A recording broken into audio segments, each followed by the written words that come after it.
Hi guys, I am going to be doing a different video today. It's not a beauty one, it is a kind of tips and advice one, and some of you quite like these kind of videos from me. It's going to be on driving. Now someone requested to do this ages ago. They wanted me to do a kind of tips and advice video on learning to drive, and I didn't do it, and I promised them I would, and I'm so sorry if that was you. But I hope this kind of helps some people out who are confused about learning to drive and don't really have many people to help them explain it. So if you can't tell already, I'm British. So before you even watch the rest of this video, this applies to the UK only. I don't know anything about anywhere else. It might apply to Ireland and other places like in the UK. Well, actually Ireland isn't the UK, I'm sorry. If you're Irish, I'm sorry. You were this area, England, Ireland, that kind of area. This is probably where it applies to. Probably doesn't apply anywhere else in the world because like you do different stuff. So if you're British and you're confused about learning to drive, continue watching this video. I'm pretty sure you'll find some tips that are going to be useful for you. Basically, first off, what should I start with? Learning to drive. Well, congratulations to reaching the age of learning to drive. After you have done this process, if you don't know what you're doing, even if you're an adult learning to drive, you know, like I know there are adults out there learning to drive, and there are teenagers. This is probably going to be aimed more towards teenagers who have reached 17 and are allowed to, but obviously if you're older it does apply to you as well. But if you're older, then some of these tips some of these things you would probably already have. So if you're 17, you should have your provisional license come through. I believe you do have to pay for it. I think it's around £50. I'm not sure on all the prices that I say today, but I will let you know if I'm definite on the price. I believe it's around £50 to get your provisional. It's a little green card with your face on. It's got an L in it, and you can use it as ID if you don't pass your test before you're 18. So keep hold of that one because it might come in useful when you're going out. But yeah, your provisional license, you need that before you even start thinking about driving. You're not allowed to drive a car without that, so get that before you start driving or book your instructor or anything like that. Get your provisional. After that, you can start thinking about learning to drive itself, like actually getting in the car and driving. Now you can learn with your parents, you can learn with your uncle, your auntie, family members, whatever. They do have to be over a certain age. I'm not sure about that. I'm going to be talking about actual instructors or driving schools that you go to learn how to drive from a stranger that you've never met before. They're basically your driving teacher or instructor, as they're called. Now I went for a private kind of instructor. She wasn't part of a driving school, she was on her own, she didn't have anyone else affiliated with her, it was just herself, and you paid her the money and she'd teach you and that blah blah blah. Now she had a 100% pass rate. This is another thing, she. Now I say she not in a rude way, it's like emphasis on the fact that she was a female. I had the choice of learning with a male or a female, and I chose to go with a female just because I thought it might be easier for me. Having known that now, I'm so glad I did because I was so nervous. I think just a man would have just freaked me out, and I would have not like that men are scary or anything, but they can be quite like, some have heard horror stories about male instructors and they're so like rrr. So I wanted a female because they scared me. At least in my county they're a bit rrr. So yeah, I had a female instructor. She was lovely and I really enjoyed learning with her. My lessons were £18 for an hour. So she did blocks of 10 hours for £180. That was the price that the lady I went with charged. Driving schools can cost anything they want. A lot of them do like 10 lessons for £150, and then after that they're £20 each. That's quite a common one that you hear. But be warned with those kind of ones, they're quite commercialised. A lot of them, like, you might be ready, say, after 10 lessons. If you're an experienced driver already and you've driven on private land or whatever, you might be experienced, you may even be a farmer, you know, you might only need 2 lessons and then do a test or whatever.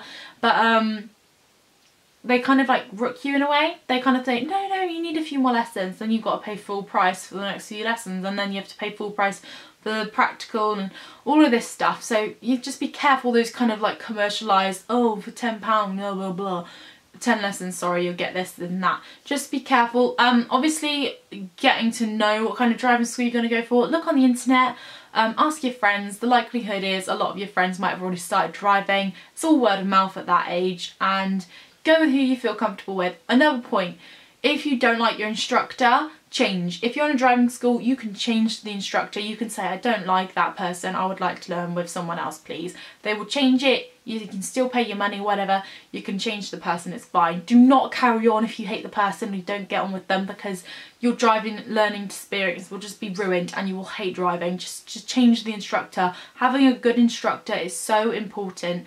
Just please change if you hate them. What else have I got written down here? So that's the prices. They can vary, again, £20, £25. If you're in London, they're probably really, really expensive.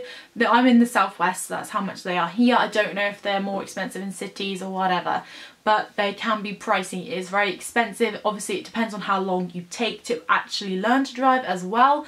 I took 30 lessons. I was probably already around 22 lessons, but you know, just have the extra ones to prepare for the actual practical test and get your confidence up and stuff. So you know, it doesn't matter how long it takes for you to learn. It's so individual. Do not compare yourself to your friends, because a lot of people will be like, I only took 2 months to learn, or I'm doing a really fast course or whatever. Don't even listen. Just go at your own pace. It's not a race, and just ignore them and do your own thing. Lessons, they can be anything from an hour to 2 hours. It could even be longer. I had some 2-hour ones, and I had some hour ones. Most of them were hour ones. But yeah, you can kind of choose what kind of hours you'd like to have. So that's kind of the instructor part of it. Theory and practical. Theory costs around £30. What I would recommend for that, don't even bother the stupid book of code of whatever it's called. Get the DVD, the computer like disc. I don't have it on me to show, but it's like the practical and theory like thing. If I find it, I will link it as the first link, so it's like on Amazon or something like that. I'll link it for you guys so you can get it. It's the most important thing. All of the questions on the theory thing there and the hazard perception are all on there. It's like practice tests. It's exactly the same as the real thing. You are guaranteed, if you go through that and you do so many little tests on that thing, you are guaranteed to get some questions that you've practiced in your real test. I got so many and I was like, boom, boom, I know all of them, and it's just the best thing ever. Practice makes perfect on that. Don't even bother the stupid little book. You don't need it. Just get the disc. It's brilliant. And it's only like a tenner, so just get that and you'll pass it fine. The practical costs like 60 something pounds. You do need to book in a lesson before and during your practical, because your practical takes about like 40 minutes I think, or 20 minutes, I can't remember. And then you also need to have the hour lesson before, so you like calm your nerves and get used to the car and all this sort of stuff. So there's that as well. So bear that in mind. Actual, and then hopefully you pass your practical and all of that, and after you've passed, yay, you've passed, freedom waits you, woo! But there's the car. You might already have your car, which is brilliant, but if you haven't and you're thinking about buying a car, you need to buy a car. So it's expensive for one. You may be sharing a car with your parent, which is fine, but if you need to buy a car, most of us that are starting out in a car get a kind of cheapy one. Cheapy one to kind of mid-range, let's say. My car costs £2,000, which is much more expensive than some people and a lot cheaper than some people. But I had to use savings and everything for that, so that's the way that got paid. So my car cost £2,000, my insurance cost £1.50, which was lucky, but that's because that was before the ban, the like all equal rights thing between women and men, whatever, insurance wise. So it might be more money this year, I'm not sure. But thinking about cars, you have to buy the car, which is expensive, like I said, the insurance. If you buy a car before you pass your test, you need provisional insurance, which is probably half the price of your actual insurance. So think about that as well.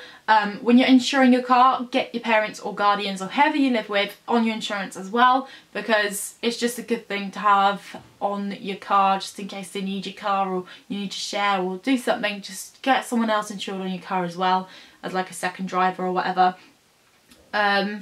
Tax, you need to pay tax, you need to buy, like, do MOTs and services and fuel. It costs a bomb. Like, my exhaust was like crappy and it fell off and I had to pay £130 for a new exhaust. You have to save money. If you don't have a job, you need to get one. If your parents are buying everything and they're funding it all, then that's brilliant and you're very lucky. But for those of us that have to work for ourselves to get the money to pay for the cars and all that, you need a job. You need a job that pays well, or you have a lot of hours. Otherwise you're just not going to be able to afford it. It's ridiculous. I had a Saturday job, like that was like, I had like £22 a week. This was a couple of years ago. That would not have done. Like, I use £60 worth of fuel probably every 2.5 weeks maybe, but that's because I have to drive quite far to college. Depends on how far you're driving, but if you're like going to drive quite far, you need the money. It sucks, but cars are expensive at our age, especially if you're 17/18, quite young, never driven before, just past your chest. Your insurance is going to be really high, especially if you're a boy. I feel sorry for you, I'm really sorry. They are very, very high, but that's because we're prone to accidents or whatever. Not a lot of us are. I've not had an accident, touch wood. But yeah, that's the kind of tips and advice that I'd have for the kind of learning to drive part. But yeah, other than that, that's the end of the video. I hope that you guys did enjoy it, and if you are learning to drive, good luck. If you're going to have your test soon, good luck, and I hope you all pass. And remember, when you do pass, another big tip, don't go around thinking you know how to drive, because you don't. You've just passed. I mean, yes, some people are naturally better drivers, whatever, but one big tip, don't be too cocky, because I was too cocky. And you know, just don't be too cocky when you've just passed your test. You really don't know what you're doing. You just passed your test. You literally just passed. You probably could take another test and fail it. Don't get too cocky, because that's how accidents happen, and you don't want an accident. Driving is very serious, and a lot of people get killed because of it, because people are being silly. So just be careful on the roads, and don't speed too much. If you are going to speed, be careful where you speed. Know where your cameras are. That's just a little cheeky tip. But no, be careful and be sensible. You don't want to risk losing your life or someone who's sitting next to you. So just be careful when you're driving. You will learn with experience. You'll become more confident when you start driving on your own. And you'll learn so much from driving. You'll get so much freedom, and just enjoy it, and go drive on the motorway and go do something fun with your friends. But yeah, just good luck with everything. I hope everything goes well, and enjoy driving, because it's the best thing. And after you start driving, you'll realise you can't stop. You need it in your life. You won't be able to go back to buses. That's another good thing. If you're in college and you get to do driving, all your mates are on the bus, you're like, wait, I've got car, whoosh. So yeah, I hope you guys enjoyed this video. Thank you so much for watching. Please thumbs up and subscribe if you're not, and I'll see you all soon. Bye!